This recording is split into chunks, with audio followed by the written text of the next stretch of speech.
Hello मेरे टेडस्टर, कैसे हो आप सब? आई होप आप लोग अच्छे होंगे। तो आज हम लोग बात करने वाले हैं अवंती फीड्स लिमिटेड के बारे में। इस स्टॉक में अगर आप देखें तो जो बजट जिस दिन पेश हुआ था, लगभग किस तारीख को, हाँ 23 तारीख को पेश हुआ था। उसके बाद इसमें एक अच्छी खासी मूवमेंट देखने को मिली थी 24 तारीख को। और लगभग 14% की अप मूवमेंट रही। और उस समय जो स्टॉक ने डे का हाई बनाया था वो लगभग 764 का बनाया था। तो इस स्टॉक के पीछे क्या रीजन था उस समय? पहली बात तो जो बजट में पेश हुआ था कि जो दो स्टेट्स हैं, बिहार और आंध्र प्रदेश, तो बिहार को लगभग 26,000 करोड़ का, और जो आंध्र प्रदेश था उसको 15,000 करोड़ का स्पेशल पैकेज दिया गया। तो उसका इम्पैक्ट इस स्टॉक पे देखने को मिला। क्यों? क्योंकि ये स्टॉक जो है वो आंध्र प्रदेश की है। और इसका जो मेन बिजनेस है वो जैसे फिशिंग में जो यूज होता है चारा, तो उसका जो प्रोडक्शन ही करती है। तो इसलिए स्टॉक आंध्र की थी। सो सेंटिमेंट एक अच्छा क्रिएट हुआ, इसलिए स्टॉक में अच्छा खासा मूवमेंट देखने को मिला। अगर आप देखेंगे कि जो भी उस दिन था, लिखिता इंफ्रास्ट्रक्चर करके था, आंध्रा सीमेंट्स था, सब में अप मूवमेंट देखने को मिली थी। सो वो एक रीजन रहा था इसके ऊपर जाने का। और यहाँ पर कुछ पैटर्न्स भी फॉर्म हो रहे हैं। और इतनी ड्राइंग मैंने करके रखी तो इसको देख के आप पहले टेंशन में ना आइए। अभी मैं इसको सबको एक्सप्लेन करने वाला हूँ, लेकिन उससे पहले मैं आपको बता दूं कि मेरे इसमें किसी भी तरीके की कोई रिकमेंडेशन नहीं है, ना ही बाई करने की, ना ही सेल करने की। आप अपने इंटेलिजेंस के हिसाब से जो डिसीजन लेना होगा, या फिर अपने फाइनेंशियल एडवाइजर से कंसल्ट करके जो डिसीजन लेना होगा उसको लेंगे। मेरे हिसाब से बस मेरी एनालिसिस सीखेंगे, जो कि मैं आपको लॉजिकली एक्सप्लेन करता हूँ। और अगर आप चैनल पे नए हैं और सब्सक्राइब नहीं किया तो चाहे तो चैनल को सब्सक्राइब कर सकते हैं। तो अगर यहाँ मैं थोड़ा सा पीछे चलूँ, आपको यहाँ पर दिखाऊं, तो एक यहाँ पर प्रॉपर कव विथ हैंडल पैटर्न बना हुआ था, जो कि मैं अगर ड्रॉ करके आपको दिखाऊं तो ये था अपना कव विथ हैंडल पैटर्न। और इसके बेस पे जो अपना टारगेट निकल के आ रहा था, वो टारगेट कितने का था? मैं ड्रॉ करके आपको बताऊं एग्जैक्ट। ये हमने इसको नेकलाइन तक ले गए और इसको यहाँ पर पुट करके देखा तो रफली अराउंड 615-17 के आसपास, 620 के आसपास निकल के आता था। और वो टारगेट अपना ब्रेकआउट होने के बाद अचीव हुआ भी। लगभग कितने ब्रेकआउट होने के कितने समय बाद? लगभग मुझे लगता है 4 और महीने में 30% का गेन अचीव हुआ। तो उस समय एक ट्रेड बनता था। और ये तो अभी वैलिड, मतलब इसका टारगेट अचीव हो चुका है। लेकिन अभी जो स्टॉक में एक बना हुआ है प्रॉपर जो reverse head and shoulder pattern, मैंने मार्क करके भी रखा है, आप देख सकते हैं यहाँ पर कि ये जो था यहाँ पर रेजिस्टेंस का काम किया था, फिर यहाँ से डाउनफॉल आया था, फिर यहाँ पर रेजिस्टेंस का काम किया, और फिर यहाँ से एक शोल्डर बना के ऊपर की ओर ब्रेकआउट हुआ है। और इस ब्रेकआउट के बाद यहाँ पर ब्रेकआउट कंफर्म नहीं हुआ अभी, और ब्रेकआउट उसी दिन हुआ था जो बजट के अगले दिन।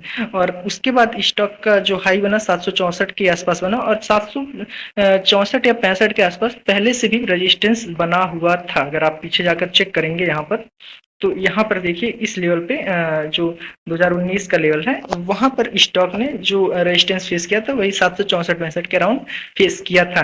और यहाँ अगर आप देखेंगे तो गौर करने वाली बात यह है कि जो स्टॉक का रेजिस्टेंस बना था वो बना था 770 का। लेकिन क्या जो अभी रिसेंटली गया था, तो उसमें 770 इसने टच किया नहीं, टच किया 764 पे ही टच करके नीचे आ गया वापस। तो जो इसलिए कहा जाता है, जैसे कोई नीचे से लेके बैठा था 500-600 के आसपास, उसको अगर टारगेट डिसाइड करना हो तो इसके जो अगर रेड कैंडल है तो ओपन प्राइस जो था 750, इसको टारगेट मानना चाहिए था, तो इसका टारगेट हिट होता। लेकिन अगर इसका हाई जो 770 का बना था तो 770 वो अचीव नहीं किया, और लगभग 2-3 दिन से कंटिन्यूस डाउनफॉल में ही है स्टॉक। सो ये एक विशेष बात थी जिसको ध्यान में रखा जाना चाहिए टारगेट डिसाइड करते समय। ठीक है, तो अभी जो मैं यहाँ पर ड्रॉ करके रखा हूँ reverse head and shoulder pattern का, आप देखेंगे कि जो बना है तो इसका जो टारगेट निकल के आता है तो वो रफली अराउंड निकल के आता है 1019-20 के अराउंड। ठीक है, 1019-20 के अराउंड मैं बता रहा हूँ। लेकिन अब जो अगर मैं इसको हटा दूं आपके सामने से, तो आप देखेंगे कि एक अब बड़ा सा पैटर्न फॉर्म होता हुआ दिख रहा है आपको। और वो पैटर्न कौन सा है अगर मैं आपको दिखाऊं, तो यहाँ पर एक कप विथ हैंडल पैटर्न आपको फॉर्म होता हुआ कहीं ना कहीं दिख रहा है, जो कि मैंने मार्क किया 765 के लेवल पे इसने जो रेजिस्टेंस फेस किया वहां से नीचे आ रहा है, तो ये एक हैंडल फॉर्म करेगा, हो सकता है मल्टीपल हैंडल फॉर्म करे, उसके बाद ब्रेकआउट दे, और उसके बाद अगर ब्रेकआउट देता है तो इसका जो फिर से फर्दर टारगेट निकल के आएगा, वो निकल के आएगा लगभग लगभग, मैं अगर एग्जैक्ट आपको बता सकूं, 1 मिनट,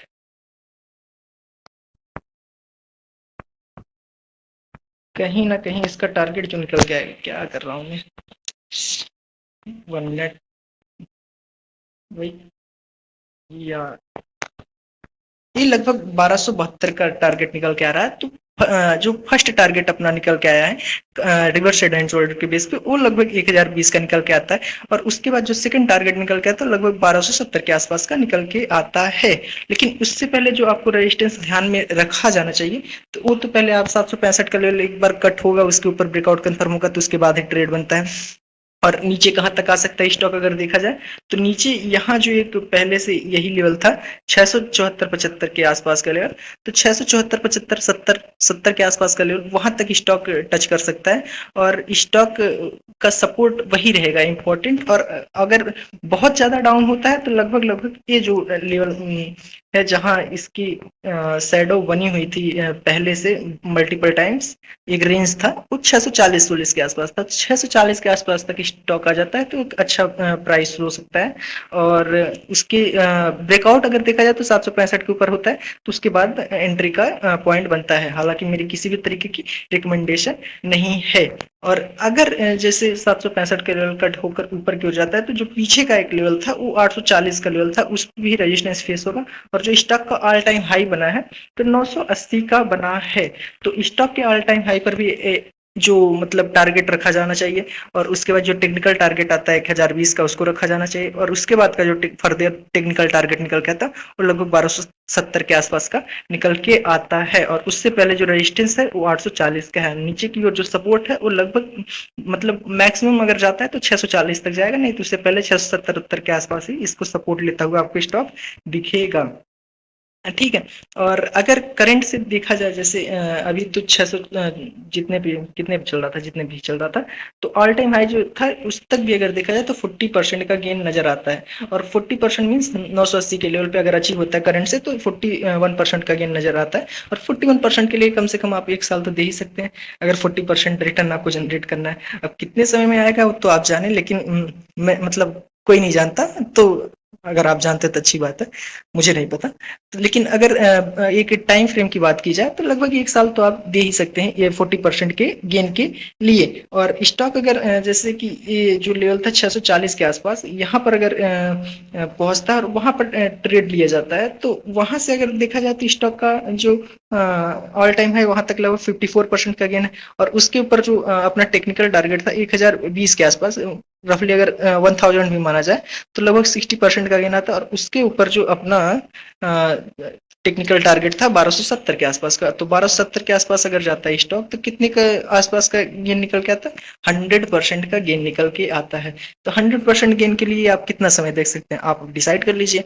हालांकि आप अपनी ट्रेड अपने बेस पे करेंगे, मेरी बस एनालिसिस है, मैं अपने साथ पोस्ट कर रहा हूँ। आप इसका फंडामेंटल्स भी देखेंगे तो बहुत खराब नहीं है, पी भी ठीक है, आरओसी भी ठीक है, होल्डिंग भी ठीक है, और क्वार्टरली रिजल्ट्स भी ठीक है, प्रॉफिटेबल कंपनी है, जो भी है आप एनालिसिस करेंगे वो सब तो आप जनरल सी मतलब समझ है, आप देख सकते हैं। तो देखेंगे तो बहुत खराब कंपनी नहीं है, तो स्टॉक कम से कम अपने ऑल टाइम हाई तक जाना चाहिए, और ऑल टाइम हाई तक जाता है तो ही 40% का गेन होता है। बाकी पैटर्न फॉर्म हुए हैं तो उसके बेस पे जो टारगेट्स निकल के आते हैं वो 1020 और 1270 का निकल के आता है। तो आप के साथ बस यही अपनी एक छोटी सी एनालिसिस शेयर करनी थी। अगर आपने यहाँ तक देखा तो आपका बहुत बहुत धन्यवाद, शुक्रिया, थैंक यू।